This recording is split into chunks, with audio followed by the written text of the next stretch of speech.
Everyone, আজ যাচ্ছি তারকেশ্বর পুকুশের 18 মাসের চুল দিতে। ওর 18 মাসের চুল অনেকদিন আগেই কেটে রাখা হয়েছে। আসলে অনেক জায়গায় মানত করা রয়েছে, তো ওই জন্য চুলটা কেটে আলাদা করে রেখে দেওয়া হয়েছে।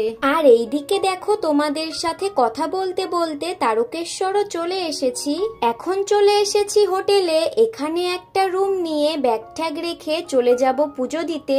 আর এখন যেই হোটেলে উঠেছি, বুগ্গুর 18 মাসের চুল দেওয়ার সময়ও এই সেম হোটেলেই আমরা উঠেছিলাম। এদিকে কার কটা ডালা লাগবে সেটা উনি লিখে নিয়ে যাচ্ছে। তারপর চলে যাচ্ছি মন্দিরে। দুধ পুকুরে স্নান করার পর পুজো দিয়ে নেব।